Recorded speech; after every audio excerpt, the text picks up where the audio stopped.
localité qui se trouve en Casamance, on l'appelle Niafran. Et cette localité est connue maintenant à travers le monde à cause du zircon, qui est tellement convoité par beaucoup de sociétés, mais qui soulève également beaucoup de polémiques et beaucoup de problèmes, à tel point que les populations de Niafran sont aujourd'hui en train de se battre pour quand même qu'il y ait beaucoup plus de clarté dans la gestion de ce qui est très précieux. Parce qu'après le diamant, on parle beaucoup du zircon. Cette localité souffre à cause de ça. Quand vous regardez l'espace réel, vous voyez les régions côtières. Vous voyez aussi d'autres dégâts causés par l'exploitation du zircon.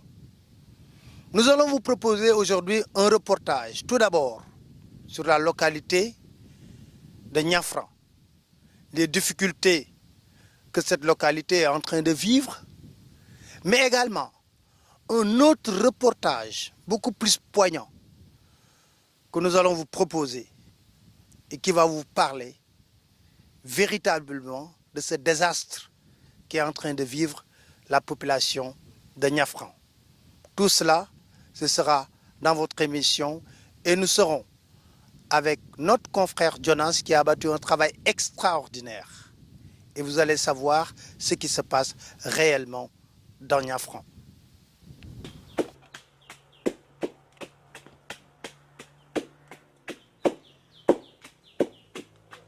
À l'image des femmes de Niafran, Pauline devra faire face à un dilemme, parcourir 3 kilomètres à moto pour se rendre à la maternité de Kabadjo ou bien accoucher à domicile.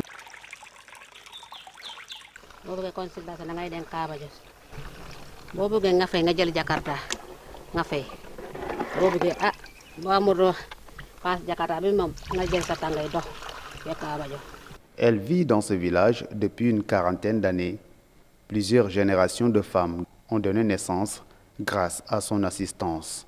Wow, manqué na rek mako jaaba manqué na manqué na Parce que amul maternité fi moo tax déedéet amul dara fi ñu amul fi amul. Depuis kañ ngay jàppale ñi dafa bari xale yi léegi la ñu commencé mu ne léegi boo amee bi parti jëne nga dem Kabadjo du noonu de nanguma loolu lay buga ma am fi maternité moo baax si man loolu laa buga damay soona damay ñaan benn tey màgg na léegi mun na ko am man dama màgget moo tax ma ñaan leen bu leen dimbale ma si man ma am maternité moo baax si man léegi dama màgget dama am keneen suma xale yi ñu fi bu màggetee kenn mu ñu taxaw foofu ñu liggéey suma liggéey damay soona de sukudi di ñu def foofu mairie bi kaay ma dem sukudi ma ñibbi suma kër loolu baax dafay métti si man de dimbale ma bu baax ma am ko dëkk bi mu bu ma amee loolu baax na si man. Le poste de santé Saint-Benoît de Kabadjo polarise tous les patients de la zone.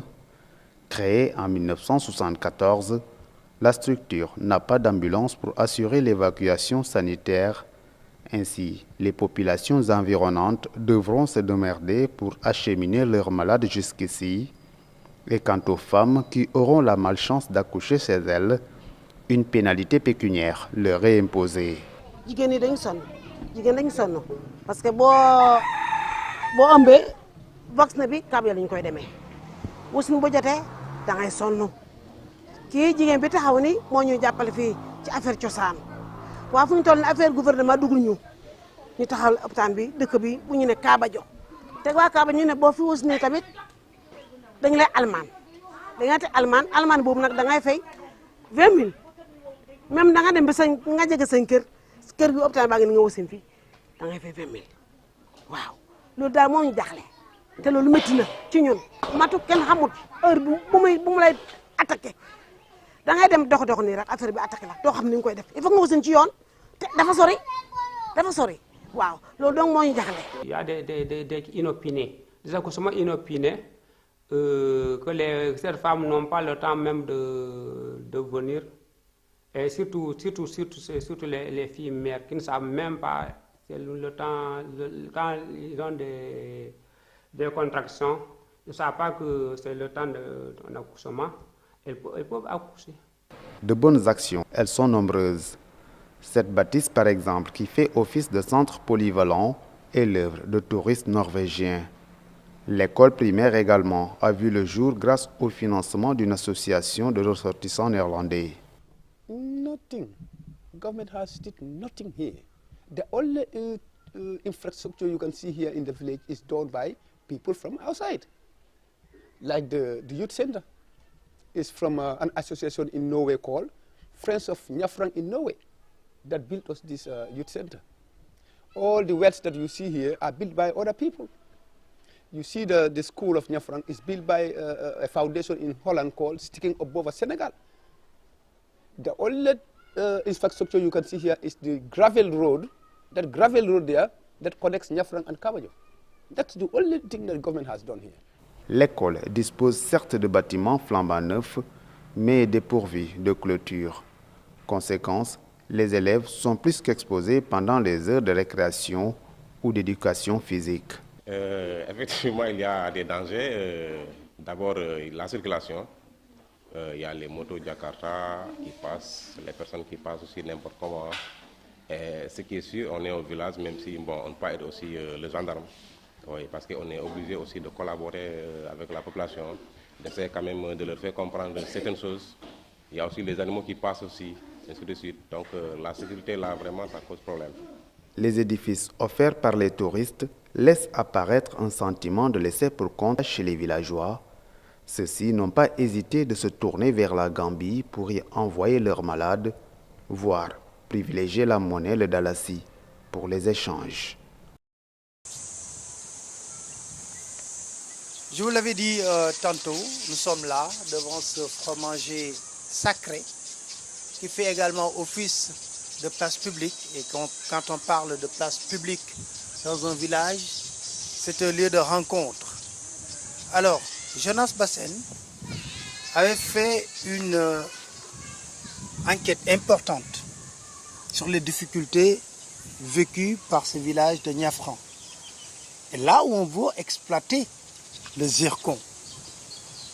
Et vous l'avez remarqué dans son reportage, le village manque de tout. Alors, Jonas, parlez-nous un peu. Quand vous avez passé quelques jours dans ce village, qu'est-ce que vous avez remarqué? Je l'avais dit tantôt, on a passé 3 jours, 4 jours autant pour moi dans ce village, mais nous avons constaté une pauvreté extraordinaire. Parce qu'il faut remarquer que dans ce village, il n'y a pas d'électricité, il n'y a pas de poste de santé. L'école également construite, c'est l'œuvre de touristes. Même le centre où se rassemblent les jeunes, ce sont les touristes. Donc, dans ce village, l'État est absent. Donc, ça fait partie de ce qui frustre pour la plupart des populations que nous avons rencontrées et que nous avons tendu nos micros. Alors, si on parle de la santé également, paraît-il que les femmes qui veulent accoucher racontent d'énormes problèmes. Oui, Papali, les femmes qui veulent accoucher doivent le faire à 3 km, 2 à 3 km de Njafrang. Ces femmes-là vont dans le poste de centre de santé, j'allais dire, de Kabajo, et s'il arrive, elles accouchent à la maison, elles sont pénalisées, elles doivent payer 20 000 francs. Sinon, elles ne seront pas prises en charge. Et qu'il faut dire que dans le poste de santé de Kabajo, il n'y a pas d'ambulance non plus, pour que les femmes puissent être transportées en cas de besoin. Donc c'est tout un tas de problèmes qui fait que les populations sont frustrées. Et quand vous les tendez le micro, ils vous disent que l'État nous oublie, nous ne nous sentons pas sénégalais. Et même s'il faut le dire, Njafrang est un territoire sénégalais. Donc, si je comprends bien, l'existence de Njafrang a été connue uniquement à cause de la volonté manifestée pour l'exploitation du zircon. Exactement, parce que essayer de, par exemple, faire un micro-trottoir qui connaît Njafrang, personne. Il a fallu qu'il y ait le zircon pour que les gens découvrent qu'il y a une zone qui s'appelle Njafrang. Et que pendant toute la crise, les gens vous disent qu'il n'y a jamais eu d'attaque dans ce village. L'armée même n'est jamais venue dans ce village. Les gens vous le disent. Et donc, toutes ces autorités, que ce soit militaires ou bien, je veux dire, ces investisseurs ont connu Niafran parce que le sous-sol de Niafran est riche en zircon. Donc, c'est à cause du zircon que Niafran est connu. Est-ce qu'il est arrivé que Arston, par exemple, puisse avoir des discussions avec ces villageois? Jusque-là, c'est le monsieur nommé Ibrahim Diaw, c'est lui que les villageois ont connu comme représentant de Astron. C'est lui-même qui a fait l'étude d'impact environnemental, c'est-à-dire l'étude qui devait permettre de démarrer l'exploitation, de voir s'il y a des dangers environnementaux. Bon, à part ce dernier, il n'y a pas eu une personnalité de Astron, à ma connaissance, qui est venue sur le terrain pour s'enquérir de la situation. Voilà la situation qui prévaut à Niafran, vous l'avez entendu. Hein. Après cela, comme je vous l'avais dit, hein, nous avons déjà fait le point sur la situation qui prévaut dans le village. Nous allons continuer après par la suite pour vous proposer concrètement le reportage qui a été réalisé sur la problématique de l'exploitation du zircon.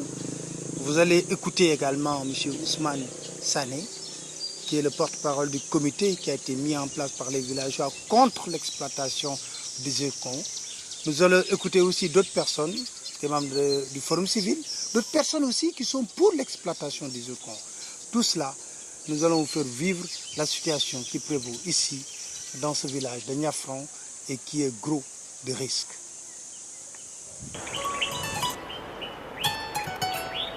Il y a quelques années, un grand nombre de Sénégalais n'avaient jamais entendu parler de ce petit village de 400 habitants situé en Basse-Casamance, à la lisière de la côte maritime et à la frontière entre le Sénégal et la Gambie. Implanté dans la commune de Kataba 1, département de Bignona, Niafran, puisque c'est de ce village qu'il s'agit, est dépourvu d'infrastructures. Pas d'hôpital, ni de route goudronnée, encore moins d'électricité. Et pourtant, son sous-sol, nous dit-on, est riche en zircon. Une pierre semi-précieuse très convoitée, utilisée dans l'armement nucléaire, la médecine, la bijouterie et dans beaucoup d'autres secteurs. À Niafran, le zircon s'étend sur cette dune fossile de 6 km de long et 200 mètres de large. Elle fait l'objet de convoitises de la part d'une compagnie multinationale minière, Astron. Une entreprise sino-australienne basée en Chine, actuellement unique détenteur de la licence d'exploitation en Casamance. Cette multinationale fait face à un refus des autochtones à l'exploitation. Une situation qui plonge ce petit village qui n'a jamais connu d'instabilité dans un climat de conflit larvé. Comment les populations entendent-elles croiser le fer avec ce géant minier? Pourquoi Astron insiste-t-il à vouloir exploiter ce zircon? Quel risque pour la dynamique de paix actuelle dans cette région minée par plus de 3 décennies d'instabilité?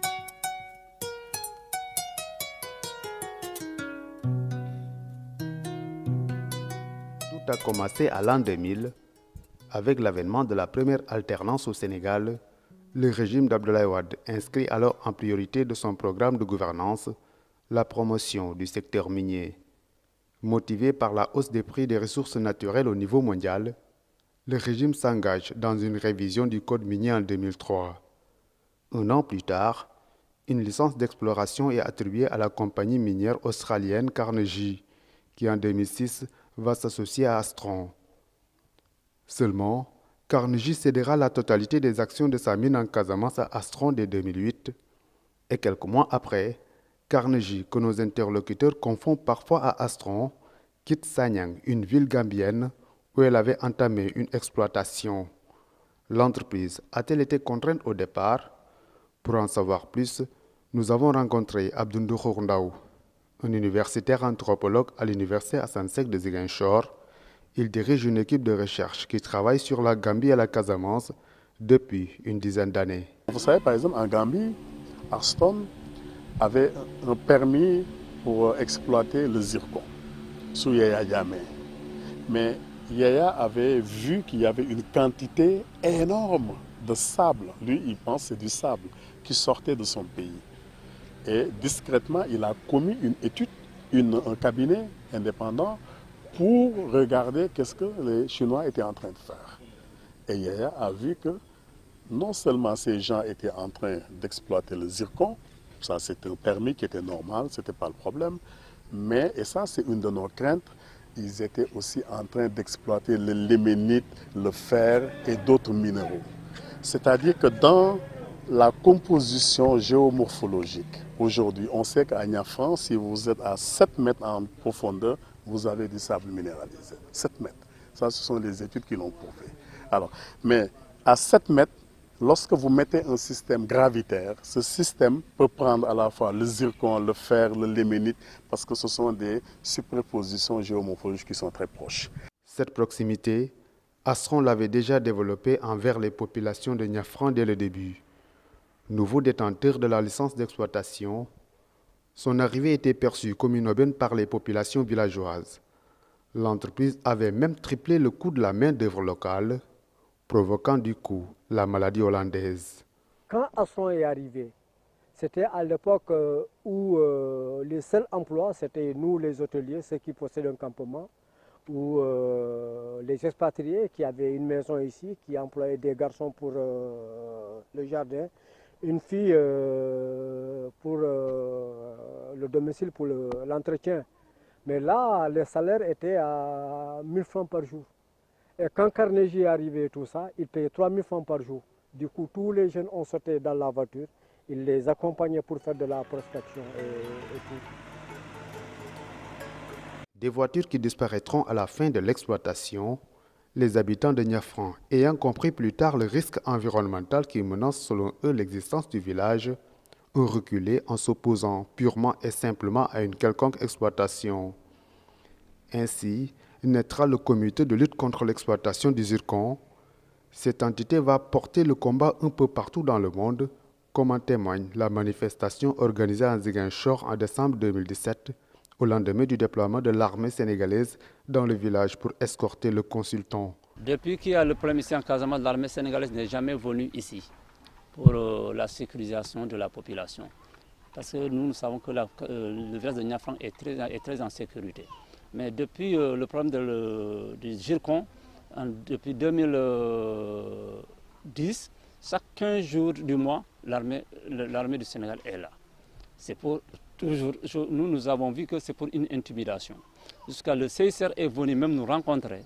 On a signalé au CICR, le comité international de la Croix-Rouge. Ce que fait l'armée ici, ça ne nous plaît pas du tout. On ne peut pas battre avec des militaires. Nous, on a bossé d'Ibrahima Diaw. Depuis Ibrahima Diaw, il est venu, on a dit à tous les gens, ils ont crié, il a dit non, non projet, non au projet, non au projet. Jusqu'à là, on est en train de faire un peu avec des militaires aussi. Des militaires sont en train de pousser nous. Nous aussi, on est en train de le pousser à Ibrahima Diaw. Mais le jour là, nous, on est prêts. S'ils vont tuer nous, ils tuent nous.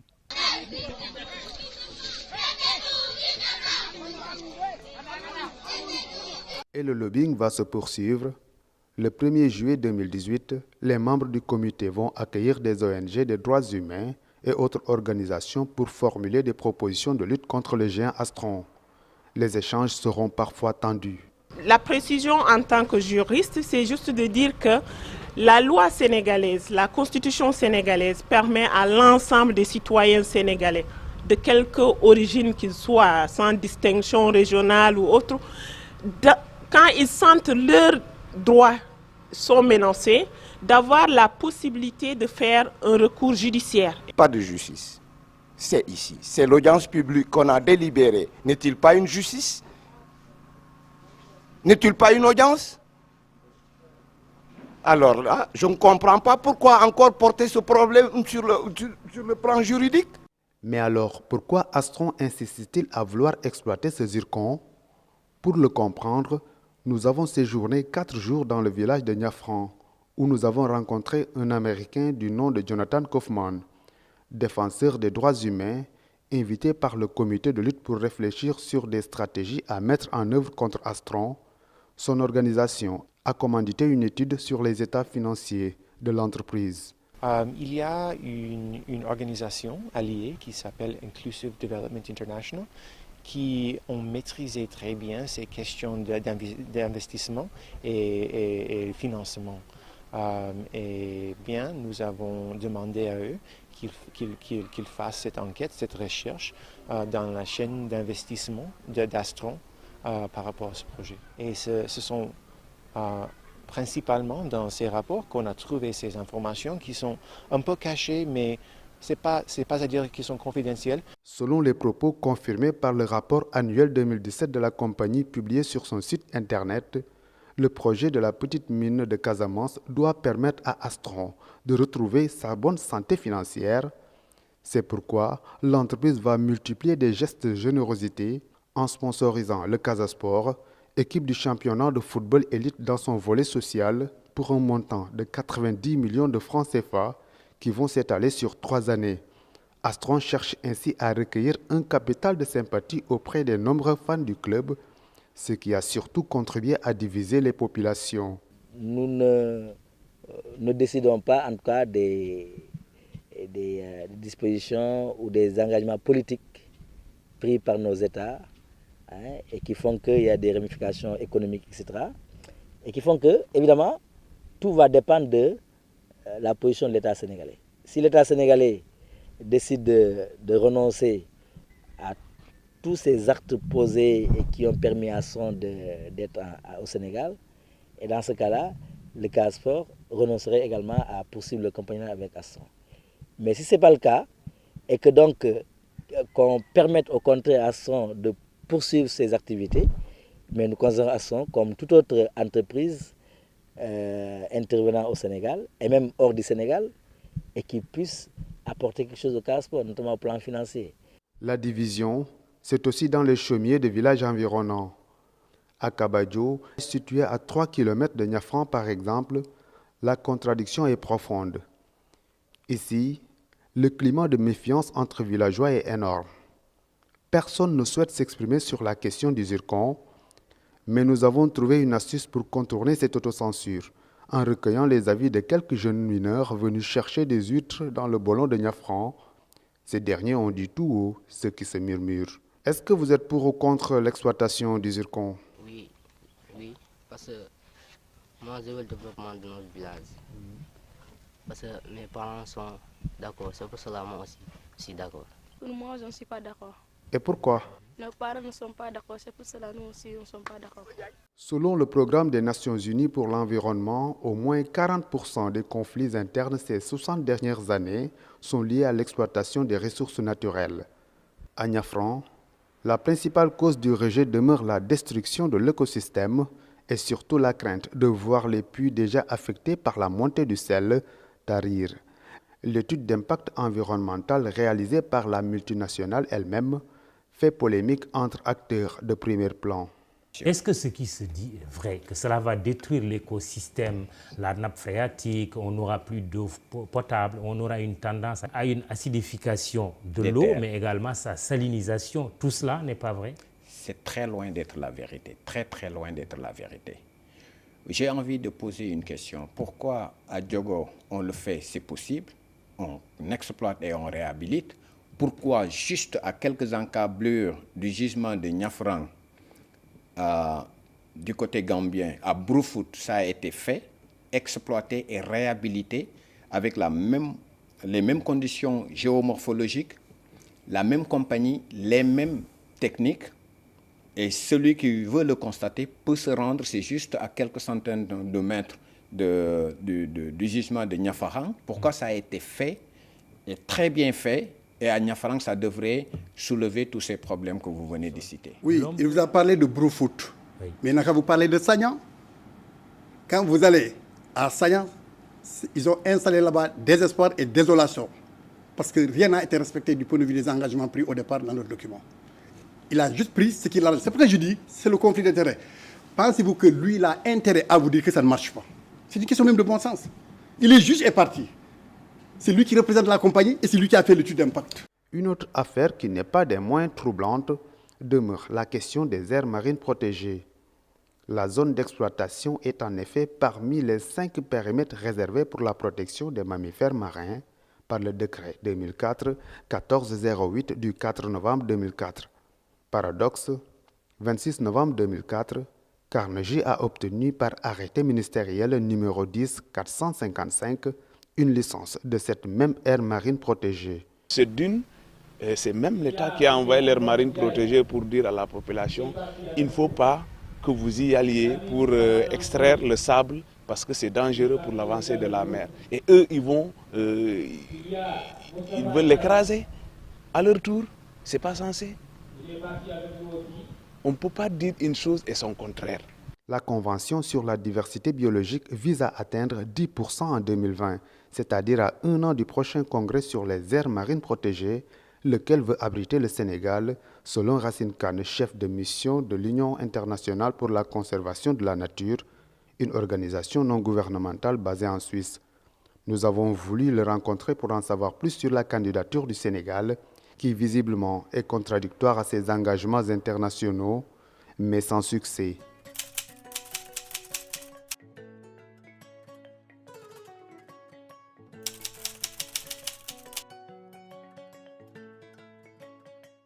Comme dans tout projet du genre, il faut une enquête publique, c'est-à-dire une consultation des citoyens pour recueillir leurs avis avant tout démarrage. Mais là, ce sont les populations de Kabadio qui sont saisies, plutôt que celles de Niafran qui abrite le site d'exploitation. Kabadio dit que les terres sur lesquelles ce projet devrait intervenir, le zircon devrait être exploité, notamment Niafran, appartient à leurs ancêtres et donc dans leur périmètre. Donc, toutes choses qui doivent se faire, même si les populations de Niafran donnent leur avis, c'est d'abord eux, leur terre, c'est la terre de leurs ancêtres. Donc, les discussions doivent se passer à leur niveau d'abord. Donc, c'est des problèmes parmi lesquels le foncier qui ont été cités parmi les éléments déclencheurs ou déterminants, en tout cas, de ce blocus que nous constatons. Autre chose, certains opposants du projet ont relevé des cas d'abus de confiance au cours de l'enquête publique. Donc à partir de 2016, le gouvernement a essayé d'initier maintenant une enquête publique. Il semblerait que ça s'est fait sous fond de corruption, mais le jour de la restitution, l'enquêteur a reconnu qu'il y avait quand même des cas d'achat de conscience. Nous allons chercher à en savoir plus en contactant le responsable de l'enquête, un certain Ibrahima Sagna. Suite à son refus de nous recevoir, nous avons enregistré notre discussion sans son autorisation. Allô, bonjour. Allô? Oui, bonjour. Bonjour. Je suis bien avec M. Ibrahima Sagna, CR de Djouloulou. Oui. À qui j'ai l'honneur? C'est Jonas Bassen, je suis journaliste indépendant. Je travaille sur le zircon et que nous menons une investigation sur ce projet-là. En fait, c'est vous qui menez l'enquête publique? Bon, ça fait 2 ans de cela, c'est pas aujourd'hui. Oui, d'accord, mais nous voudrions avoir une interview. Actuellement, c'est pas moi. Oui, 2 ans de cela, c'est vous qui menez l'enquête. Est-ce que vous pouvez nous accorder une interview sur l'enquête? Parce qu'il paraît qu'il y a eu des cas d'achat de conscience. Bon, mais maintenant, ce que je voudrais, oui, c'est un travail qui m'a été demandé par M. Sikere et je l'ai remis. J'ai remis ça au gouverneur. Adressez-vous au niveau du gouverneur, là. C'est mieux, quoi. Mais vous ne pouvez pas répondre à nos questions parce qu'il y a non, je ne suis pas autorisé à le faire. Mais est-ce que vous pouvez confirmer qu'il y a eu des cas d'achat de conscience? Mais, monsieur, j'ai dit que, permettez-moi, que j'ai reçu des trucs, je ne peux pas répondre à aucune des questions. Ok. D'accord, merci. Ok, merci, ok. De cette polémique apparaîtra un troisième protagoniste, le mouvement des forces démocratiques de Casamance, un groupe irrédentiste qui lutte pour l'autonomie de la région depuis plus de 3 décennies. Dans une déclaration adressée à la presse, un des leaders de l'aile dure du mouvement menace de reprendre des armes pour s'opposer à toute exploitation.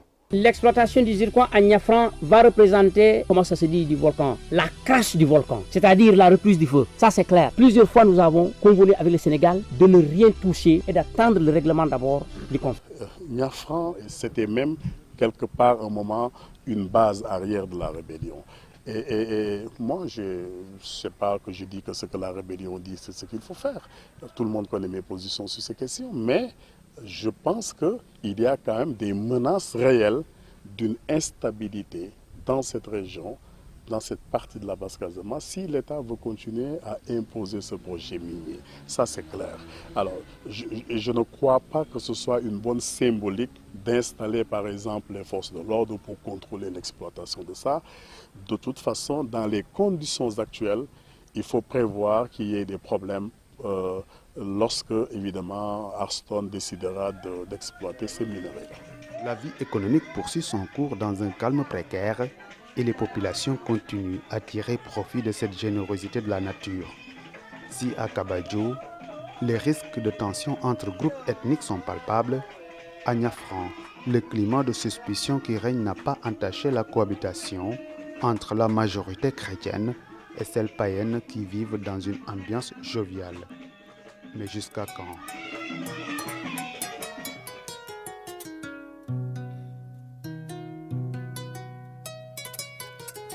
Je vous parlais tantôt d'un excellent reportage qui a été réalisé par mon confrère Jonas Bassen sur la situation du zircon ici à Niafran.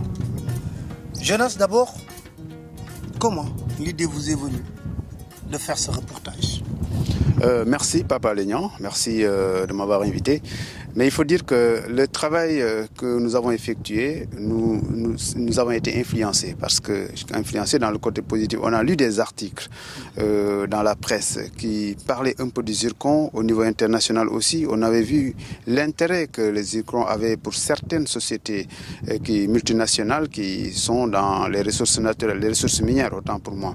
Donc partant de cela, puisque nous aussi venons juste de sortir de l'école, nous avons eu la curiosité de mener une enquête pour apporter plus de précision parce que beaucoup de médias en parlaient mais personne ne connaissait ce que c'est le zircon, personne ne connaissait également où se trouve Niafran.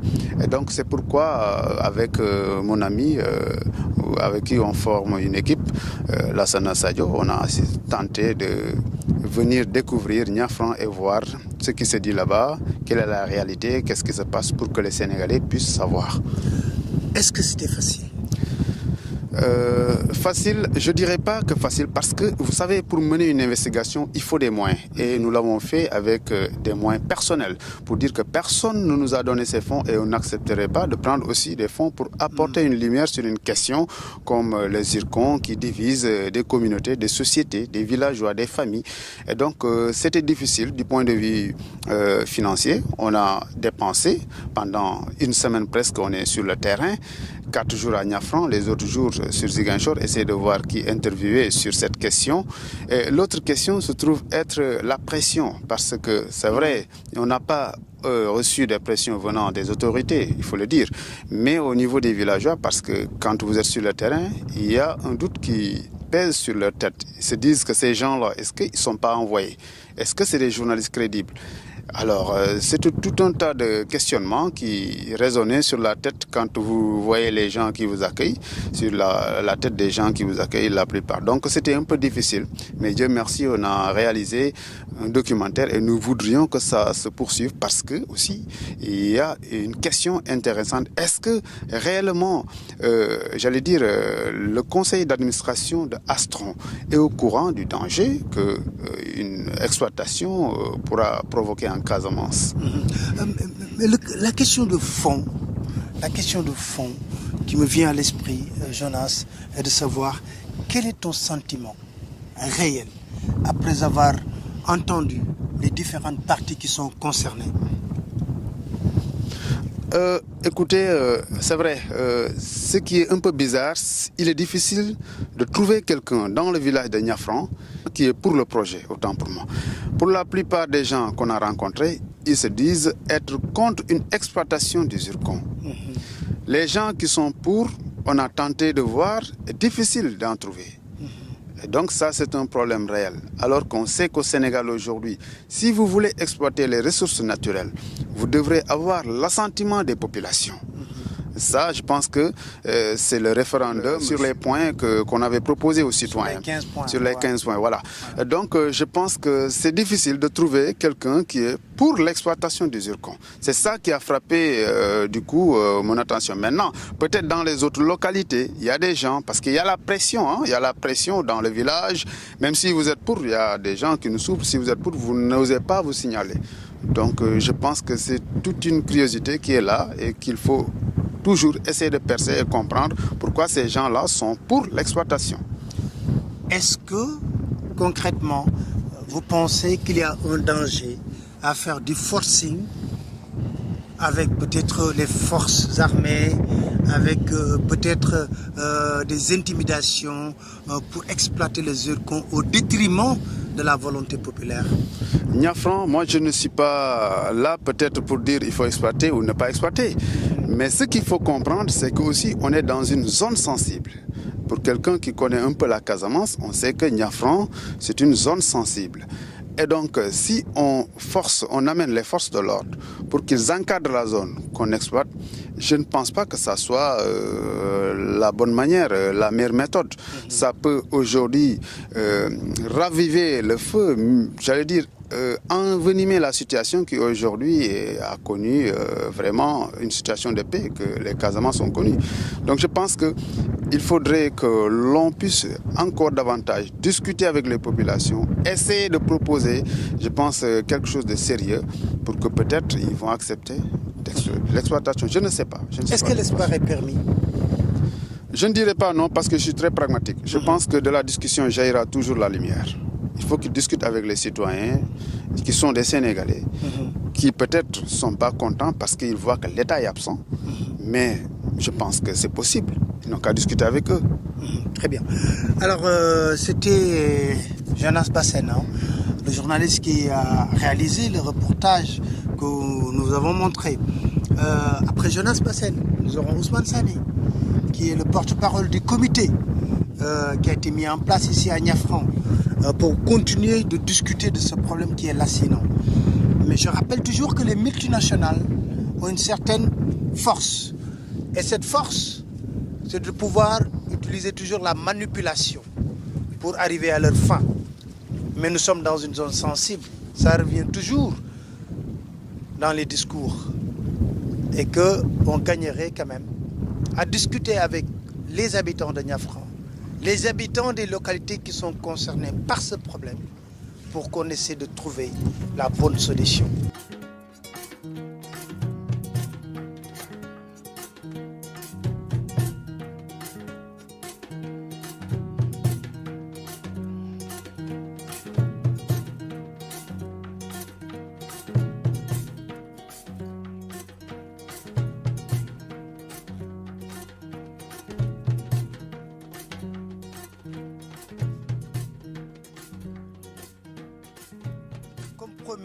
Je suis avec Ousmane Sané, qui est le porte-parole du comité qui a été mis en place par les habitants de Niafran pour lutter contre cette volonté manifeste de s'accaparer un peu de vos terres pour l'exploitation du zircon, comme on le sait.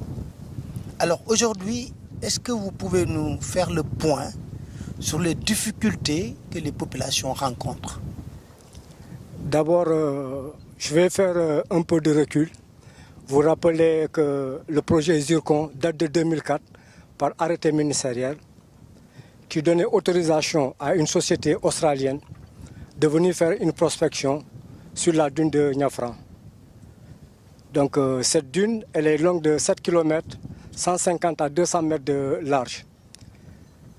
À l'est de cette dune, vous avez des rizières en bas-fond, les plantations et les habitations. À l'ouest, vous avez une forêt de mangroves, le Grand Bolon et l'océan Atlantique. Et si vous regardez cet écosystème, vous voyez que cette bande à exploiter sert de tampon, si vous voulez, une digue naturelle qui est censée freiner ou ralentir la montée des eaux dans les rizières, dans les habitations. Pour des villageois qui sont novices, qui ne peuvent pas donner des arguments scientifiques ni techniques, le seul constat qu'ils ont depuis des décennies, ils savent que cette montagne de sable, une fois rasée, ça va précipiter l'eau dans les rizières, dans les habitations. Donc à partir de là, ils ont trouvé nécessaire de créer un comité local pour la défense de cet environnement. C'est ainsi qu'ils ont essayé de fédérer 3 communes, la commune de Kafountine, la commune de Djouloulou et la commune de Kataba 1, soit 44 villages. Dans ce comité, tous les chefs de village sont membres de droit et les présidents de jeunesse. À l'issue de ça, nous avons créé un comité exécutif dont je suis le porte-parole. Donc, en 2011, il y a eu une première audience pour demander l'avis de la population. Parce qu'une telle exploitation a besoin nécessairement de l'aval de la population. La population, à l'unanimité, en 2011, a dit non aux zircons. Ils ont dit peut-être que c'était un manque de communication. Ils sont revenus en 2015. Une deuxième audience, la population a dit non à l'exploitation du zircon.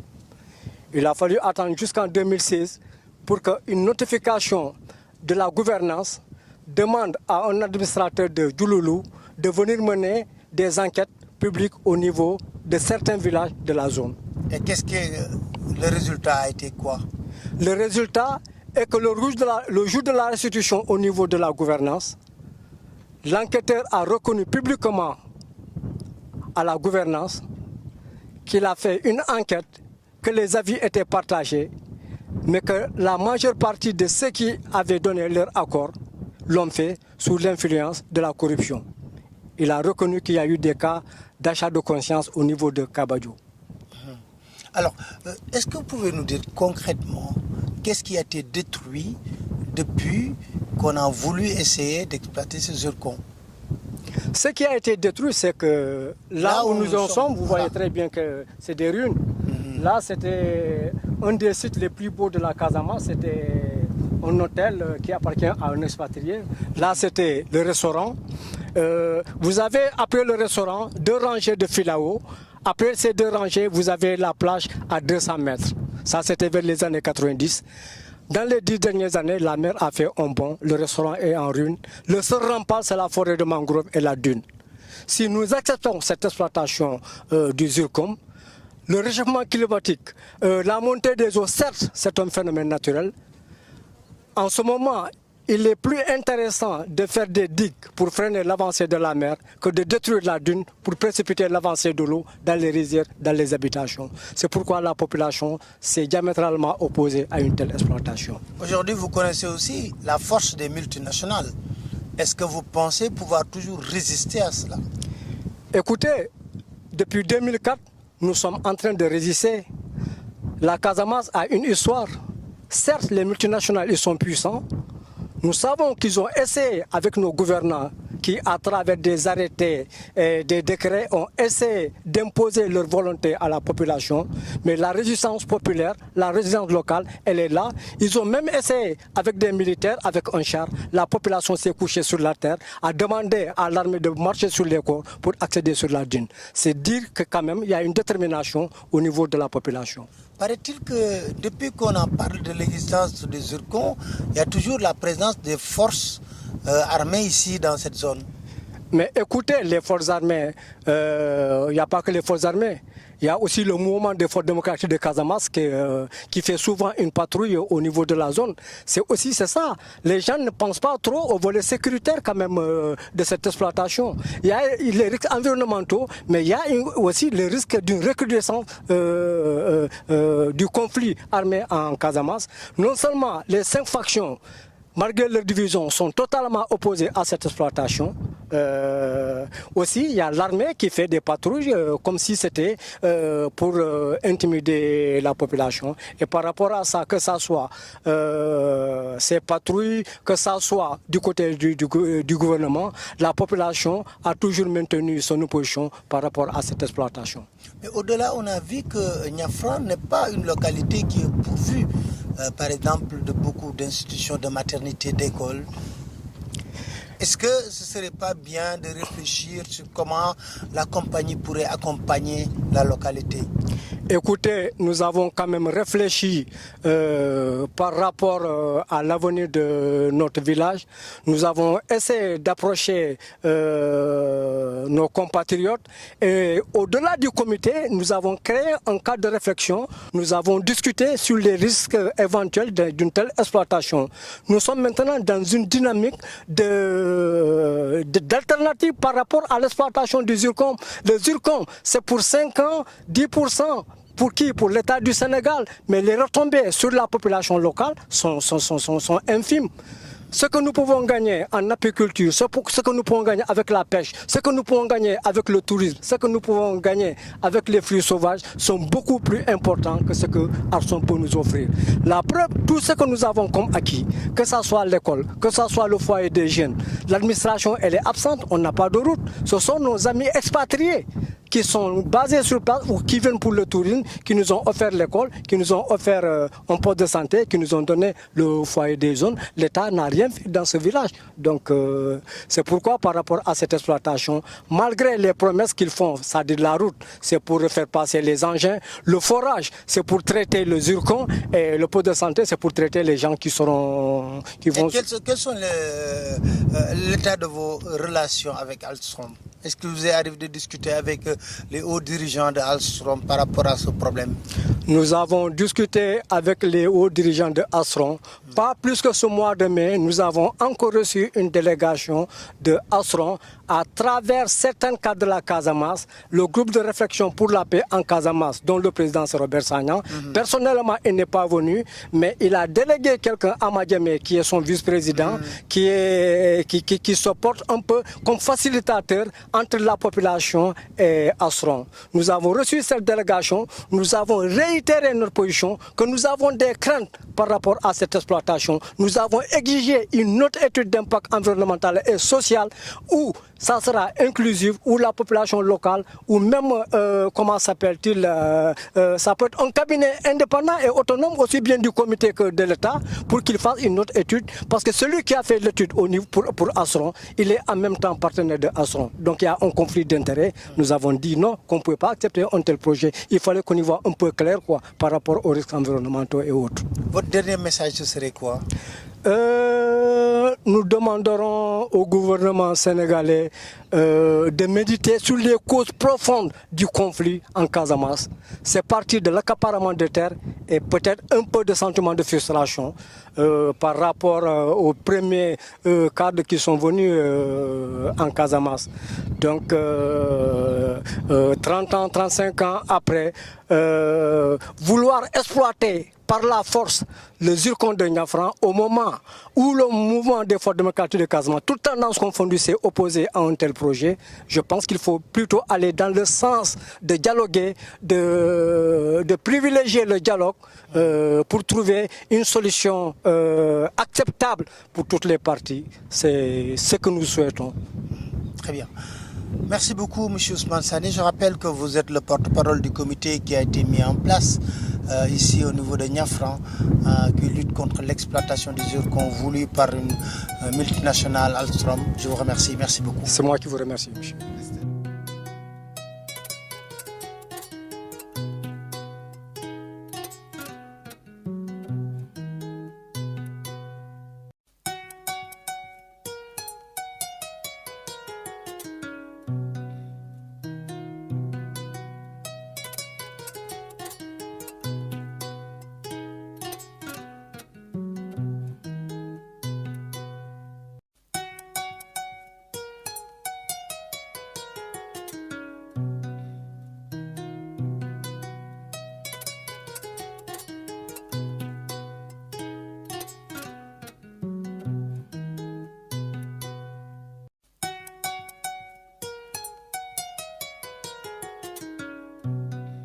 Voilà, comme on vous l'avait dit, on va essayer de voir toutes les personnes qui sont liées à ce projet d'exploitation du zircon. On a eu à prendre des personnes qui sont contre ce projet. Mais pour équilibrer, on a tenu également à prendre des personnes qui sont pour la réalisation de l'exploitation du zircon. Je suis avec Mamadou Diaban, qui est là avec moi. Et on va parler, parce que lui, il est partisan du oui pour l'exploitation du zircon. Alors, dis-moi, d'abord, pourquoi vous êtes d'accord pour l'exploitation au niveau de Niafran de ce zircon? Merci, Pape Allais. Je remercie le bon Dieu d'avoir m'avoir permis de parler de ce programme qui est le zircon, qui a duré dans notre zone. Ce programme-là, depuis 2004, les gens en parlent. Moi, je suis le coordinateur du camp qui est favorable à l'exploitation du zircon dans la zone de Kabadjo. Depuis 2004, je suivais ce programme-là parce que depuis la première réunion, j'étais là-bas, j'étais le secrétaire de séance. Le premier jour, on avait discuté, c'est par rapport aux faveurs que le village ou bien la zone devait avoir. Et en son temps, on ne parlait même pas de danger ni d'un autre mouvement qui devait s'accaparer de ce zircon. De 2004 jusqu'en 2009, on discutait avec nos partenaires. Armstrong. Astrom. Ouais, autant c'était Carnegie. Bon. Entre-temps, il y avait Astrom qui était venu. Maintenant, entre-temps, de 2004 à 2009, c'était les populations qui discutaient avec Astrom ou Carnegie pour l'exploitation du zircon. Et on discutait sur ce que les populations peuvent bénéficier de ce programme. À un certain moment, les résidents qui sont au niveau de la dune se sont mêlés là-dedans. C'est-à-dire ceux qui sont sur la dune, ceux qui ont des campements, des toubabs, ont commencé à infiltrer les populations, à leur demander de refuser de ce programme. Ceux qui habitent à Niafran. À Niafran. Ceux qui habitent même dans les villages environnants, ceux qui sont dans d'autres villages. Parce qu'ils disaient que dès qu'on commence l'exploitation, eux, durant toute cette durée, ils ne seront pas à Niafran ou bien dans la zone. Qui sont-ils réellement? La plupart sont des Français. La plupart sont des Français. Donc, ils ont intoxiqué les populations, diabolisé le projet, et en même temps financer des gens pour qu'ils soient catégoriques à ce projet. Moi, j'étais à Niafran tout à l'heure, je n'ai pas vu de Toubab. Si, ils sont là-bas, ils ont des maisons là-bas. Vous n'avez pas fait le tour de Niafran. Il y a des maisons des Toubab qui sont là-bas. Les propriétaires de campements sont tous des Européens. Il n'y a pas un noir à part Papis Badian. Tout le reste, même Papis Badian, il avait une femme, il était en Allemagne, il avait une femme, mais lui, il ne s'est pas mêlé dans ce. Mais tous ceux qui sont là-bas sont liés avec les Occidentaux. Donc, ils ont poussé les populations à refuser. Moi, depuis 2009, j'ai vu que ce qui se passe là-bas, franchement dit, ce n'est pas la réaction des populations, mais il y a quelqu'un qui est derrière qui les pousse. Et à partir de 2009, ils ont essayé d'intégrer les MFDC. Autant ils n'étaient pas là-bas. Les MFDC, au début, ils n'étaient même pas impliqués dans ce programme. Si les populations de Kabadjo avaient accepté l'exploitation du zircon en 2004, avant 2009, personne ne va parler de zircon dans la zone. Mais quand on remarque également l'exploitation du zircon va amener des conséquences au plan de vue environnemental. Ça, c'est réel. Ça, c'est réel vu la configuration de la zone. Donc, est-ce que des études réelles ont été menées par rapport à l'exploitation du zircon et ses conséquences environnementales? Par rapport à ça, l'étude impact environnemental, ça c'est le rôle de l'État. Est-ce que l'État l'a fait? Nous, les populations n'exploitent pas le zircon. Le zircon sera exploité par une société et l'État. Donc nous, ce qui nous intéresse, c'est ce qu'il doit faire dans notre zone. Maintenant, c'est l'État qui doit protéger sa population. Je ne pense pas qu'un État comme le Sénégal doit pousser ses populations dans créer une catastrophe pour ses populations. À 500 mètres du site, là où on doit faire l'exploitation, du côté de la Gambie, ça a été exploité.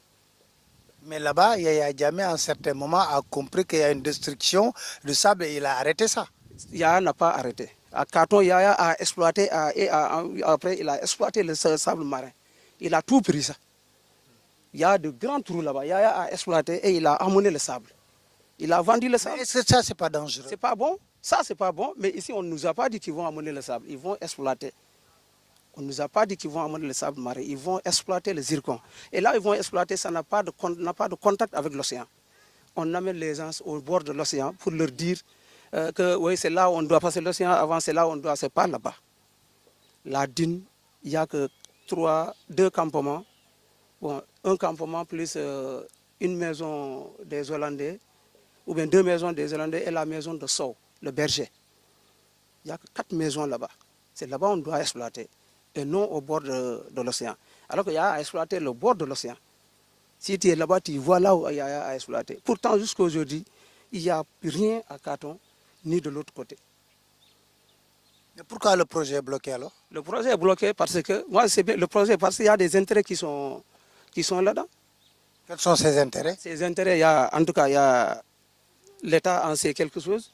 Les Occidentaux sont là-bas, je ne sais pas. Maintenant, l'autre problème, c'est parce que le MFDC s'est mêlé là-dedans. Mais quand on regarde la localité comme Niafran, est dépourvue de moyens, il n'y a pas d'école, il n'y a rien, absolument rien. Est-ce qu'on peut exploiter le zircon en laissant comme tel un village? Non, c'est par rapport à ça. Avant l'exploitation, il y avait un mémorandum qui a été déjà établi. Avant l'exploitation, pendant l'exploitation et après l'exploitation. Pour l'intérêt des villages, pour le développement des villages, ça a été bel et bien écrit par les populations, signé par le maire et signé par la compagnie. Le maire de la localité a déjà mis son cachet par rapport au mémorandum que les populations ont mis sur place.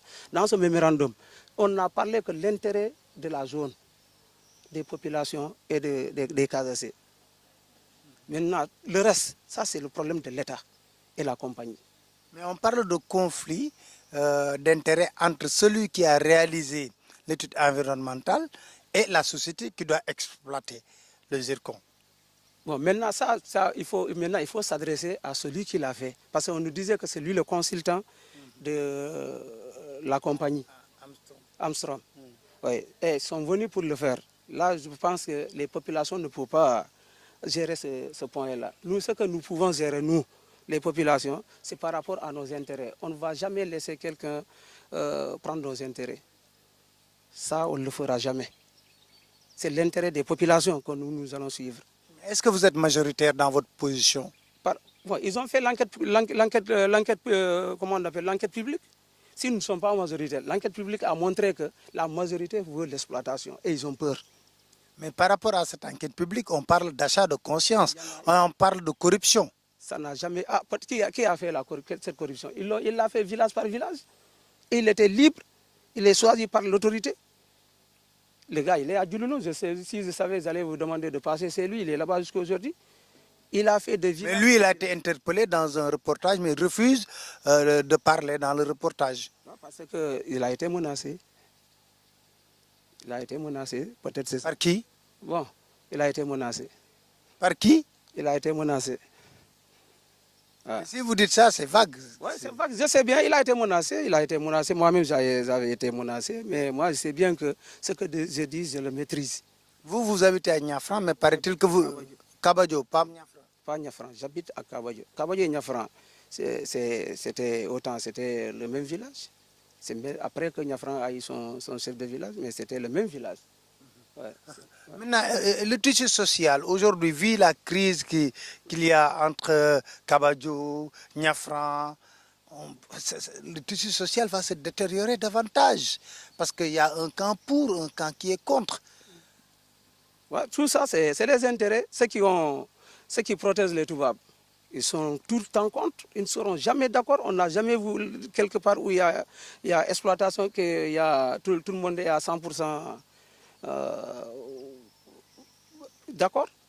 Ça n'a jamais existé. Donc il y a un camp qui est contre, il y a un camp qui est pour. À Kabadjo, ce qui a été dit là-bas au début, que quand on exploite le zircon, de un, tous les arbres vont mourir, les gens auront le cancer, parce qu'il y aura la poussière qui va se lever. C'est ça qu'ils disaient aux gens. Mais après, les gens ont aussi que ça, c'est pas vrai. Ils ont été à Djogé, le camp du nom là, ils ont été à Djogou. Après ça, quand ils sont revenus, ils ont dit ce qui se trouve là-bas, ouais, c'est pas la même situation, c'est pas la même zone. Mais à Djogo aussi, il y a une crise. Parce qu'il y a une crise qui est très profonde là-bas. Ils ont pris des champs. Aujourd'hui, la population de Djogo, que je connais très bien, avec GECO, sont en train de râler pour poser des problèmes qui sont réels. Et c'est des problèmes d'ordre environnementaux. Ouais, maintenant, tout ça, je dis tout ça, c'est l'État qui doit gérer ça. Les populations ne peuvent pas. Quand il y a exploitation quelque part, je sais bien que même dans les pays riches, là où il y a exploitation, ça a des conséquences. On ne peut pas creuser la terre et qu'il n'y ait pas de conséquences. Ça, c'est ces conséquences. On peut si les conséquences, comment on appelle là, les avantages sont plus un peu importants que les conséquences, là, il faut voir maintenant de... Mais est-ce qu'on a senti l'État véritablement prendre ses responsabilités dans cette crise? Je sais bien que l'État est prudent, c'est par rapport à la crise. C'est ça. Avec les déclarations de gauche à droite qui a fait que l'État... Mais l'État n'a jamais cessé. Parce que chaque fois, l'État est en train de demander les populations. Ils envoient des missions là-bas par rapport à l'exploitation. Et ils ne vont jamais lâcher. Et vous croyez qu'on va exploiter? Bon, nous, en tout cas, s'il y a le développement de notre localité et qu'il y ait le bonheur de tout le monde, surtout tout le Sénégal, moi je souhaite qu'on l'exploite. Parce que tant qu'on n'exploite pas aussi, nous, notre zone ne sera jamais développée. Déjà, il y a l'arrêté sur la dune pour des constructions et autres. Depuis 2004, personne ne peut construire une maison sur la dune. Personne ne peut rien, on ne peut rien développer dans notre secteur là-bas. Parce qu'il y a l'arrêté. Les gens ne viennent pas, les gens n'investissent pas. Tant qu'on n'exploite pas... Mais c'est des zones maritimes protégées. Oui, il y a une zone qui est protégée. Mais comment une zone maritime protégée peut faire l'objet d'exploitation? Cette zone-là n'est pas touchée par l'exploitation. Encore, je reviens sur ça. Là où on vous a montré, ce n'est pas là-bas où on doit exploiter. Ces missions-là, ces rencontres-là, nous, on leur a tout le temps demandé qu'on s'assoive et qu'on dise la vérité. Et on fait une mission ensemble, claire. On va ensemble, on va vous montrer là où ils doivent exploiter, là où on ne doit pas exploiter. Là où on vous a amené, ce n'est pas là-bas où on doit exploiter. L'exploitation, c'est la dune que vous montez sur la dune, c'est à peu près à 50 à 70 mètres. C'est cette dune-là qui sera exploitée et non là où on vous a amené. Alors, dites-nous, votre dernier message serait quoi? Mon message serait que s'il y a le développement et qu'il n'y ait pas de danger, il n'y ait pas de danger qui est supérieur aux avantages, que les gens s'entendent et trouver que ça soit aussi, que l'exploitation se fasse aussi dans la transparence. C'est tout ça. Voilà. Les populations, ce qu'on leur doit, on leur donne. Ouais. Et ce que l'État aussi doit avoir, qu'il n'a qu'à le prendre dans la transparence, il n'y a aucun problème. Merci beaucoup, Mamadou. Mamadou Diaban, nous remercions beaucoup.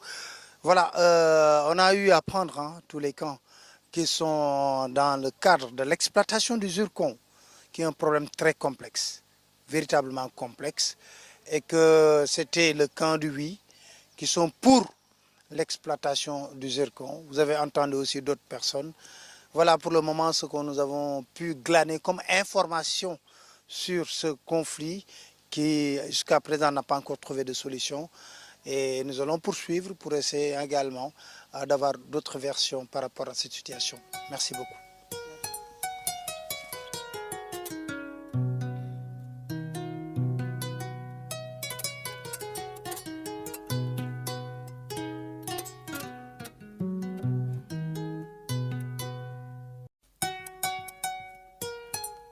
Voilà, nous sommes avec Abdoulaye Diallo, qui est le représentant du Forum civil.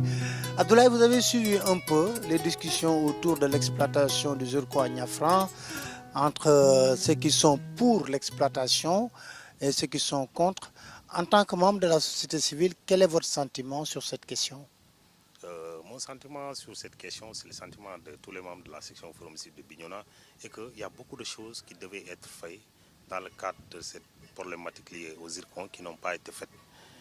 Nous avons eu à dérouler un programme de renforcement de capacité des populations de la zone sur des thèmes liés à l'étude d'impact environnemental. Le tollé que cette formation a créé auprès des gens qui étaient les porteurs du projet d'exploitation du zircon nous a donné raison sur le fait qu'il y avait effectivement des choses qui ont été faites dans le cadre de ce projet d'exploitation du zircon qui n'était pas en phase avec les lois en vigueur dans ce pays.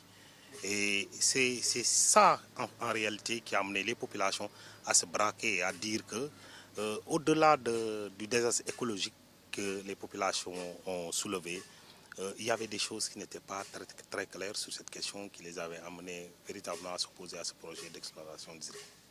Mais quelles sont les lois qui sont en vigueur dans notre pays qui ne sont pas conformes à cette volonté d'exploiter le zircon? En fait, ce n'est pas que c'est les lois qui ne sont pas conformes. C'est beaucoup plus ce qui a été fait dans le cadre de l'étude d'impact environnemental. Les populations n'ont jamais été associées à cette étude d'impact environnemental. Les populations ont décrié l'étude d'impact environnemental parce que, disent-elles, quand on les a appelés en audience publique pour valider le dossier d'étude d'impact environnemental, ils n'ont pas compris que 25 minutes puissent être utilisées pour expliquer un document de plus de 400 pages.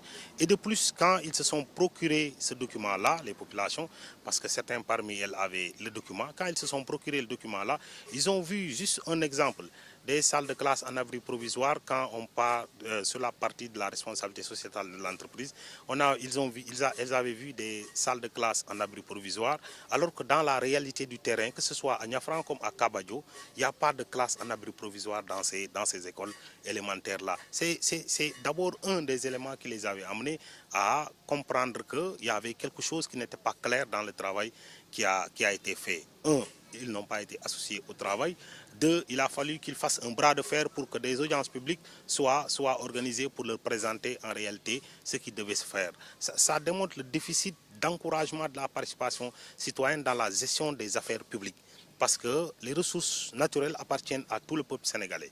Donc si on doit exploiter ces ressources-là, en amont comme en aval, les populations doivent être associées, en leur expliquant le bien fondé d'exploiter cette ressource-là, mais aussi de discuter avec eux pour qu'eux aussi, ils puissent poser les doléances qui puissent permettre à l'entreprise ou aux entreprises qui doivent exploiter de pouvoir gérer leur part de responsabilité sociétale dans le cadre de ce projet d'exploitation. Malheureusement, c'est autant de manquements qui ont été soulevés par les populations. Ensuite, la formation a permis aux populations de bien comprendre, parce que c'est dans la salle qu'ils l'ont dit, que ce que le consultant les a présenté dans le cadre juridique qui encadre une étude d'impact environnemental au Sénégal, ce n'est pas eux ce qu'ils ont senti sur le terrain lors de l'étude d'impact environnemental qui a été faite dans leur localité. Moi, je pense que ça a permis aux populations de comprendre qu'il y avait des choses qui ont été faites qui n'étaient pas en phase avec les lois et règlements en vigueur dans notre pays, surtout encadrant l'étude d'impact environnemental. C'est d'ailleurs ça qui les a amenés à un moment, après les formations, ils avaient eu les moyens de faire une contestation argumentée. Et cette nouvelle contestation argumentée, ils l'ont prouvé dans les différents mémorandums qu'ils ont envoyés au président de la République après, où ils ont listé tous les manquements d'une étude d'impact environnemental. J'avoue que quand j'ai eu ces mémorandums-là, je me suis dit que peut-être qu'ils ont été aidés par un expert dans le cadre de l'étude d'impact environnemental, parce qu'ils avaient soulevé énormément de manquements. Alors aujourd'hui, est-ce qu'il y a une possibilité de solution par rapport à ça, ou bien il faut revenir à zéro et repartir sur de nouvelles bases? Les populations, ce qu'ils disent, à la différence de ce que beaucoup de gens sont en train de dire sur la problématique du zircon, les populations de la zone, nous, on les a fréquentées dans le cadre de notre programme, on a échangé avec eux. Pour eux, l'étude d'impact environnemental a été faite par la personne qui était promoteur du projet. Il y a un conflit d'intérêts qui montre que vous ne pouvez pas être juge et partie. 2. La population a demandé depuis le début de leur contestation une étude d'impact environnemental faite par un cabinet totalement neutre. Depuis ce temps-là, que ce soit du côté de l'État comme du côté de l'entreprise, personne n'a daigné essayer d'apporter une réponse à ça. Et c'est malheureux de le dire, des moyens de manipulation ont été utilisés pour chercher à contourner ce refus-là des populations avec des déclarations de... Nous avons été accusés d'être en collusion avec une puissance étrangère pour déstabiliser la zone. Ça démontre les manipulations qui ont été mises en branle pour chercher à contourner cette volonté des populations de dire non à ce projet d'exploitation du zircon. Alors votre dernier mot aujourd'hui, ou un dernier message que vous devrez lancer aujourd'hui, de part et d'autre, Alstom, comme la population de Niafran et les autres populations qui sont concernées serait quoi? Ce serait comme nous l'avons tout le temps dit, c'est une communauté qui a longtemps vécu ensemble. Il ne faut pas que ce projet d'exploitation du zircon-là déchire le tissu social de cette communauté. Les ressources naturelles appartiennent à tout le peuple, mais aussi à l'endroit de l'État. Quand les populations mettent à nu des manquements aussi graves que, par exemple, le seul fait du conflit d'intérêts, je pense que la position de l'État devait être de rester du côté des populations, parce que c'est le rôle de l'État de protéger les populations, de veiller à leur sécurité, parce qu'ici, il est question beaucoup plus de sécurité que de ressources naturelles. De demander à l'État de prendre en compte les réclamations des populations, c'est-à-dire d'aller vers un cabinet neutre. Il y a énormément de cabinets neutres dirigés par des Sénégalais qui ont les compétences pour faire une étude d'impact environnemental normale. Il y a énormément de cabinets étrangers qui ont les compétences pour faire ça. Je pense que c'est d'appeler véritablement l'État à prendre en compte cet appel des populations qui est de faire appel à véritablement un cabinet neutre pour faire une étude d'impact environnemental qui respectera, qui sortira les réels dangers qui peuvent surgir de cette exploitation de zircon, ou bien qui va prouver à la population qu'en réalité, elle pense qu'il y a danger pour l'exploitation de ce zircon-là, mais qu'en réalité, il n'y a pas de danger. Mais l'essentiel, c'est que l'État doit se ranger du côté des populations et faire en sorte qu'il y ait un cabinet réellement neutre pour faire ce travail-là, afin que la paix puisse véritablement régner dans cette zone-là, et que le tissu social, que des organisations telles que la section Forum Civil de Bignona a travaillé à recoudre, puisse enfin se terminer dans la paix. M. Abdoulaye Diallo, je vous remercie. Je rappelle que vous êtes le représentant de Forum Civil, qui est une organisation. Et on sait très bien que nous sommes dans une zone qui est très sensible, la zone casamançaise. Déjà, le tissu social est en train de s'effriter dans cette localité. Niafran manque de tout. Vous l'avez vu dans vos reportages. Donc, l'État doit prendre ses responsabilités, de même qu'Armstrong qui doit exploiter le zircon. J'ai eu ce plaisir de venir ici en Casamance, réaliser ce reportage en compagnie d'un jeune confrère, Jonas Bassen, mais également de notre caméraman Lassana Sadio. Et que nous allons poursuivre l'aventure. Parce que l'objectif que nous voulons, c'est de permettre aux Sénégalais de vivre réellement les préoccupations des Sénégalais dans leur localité. Donc, nous vous donnons rendez-vous très prochainement dans un autre reportage sur d'autres problèmes qui concernent véritablement la vie des Sénégalais. À très bientôt.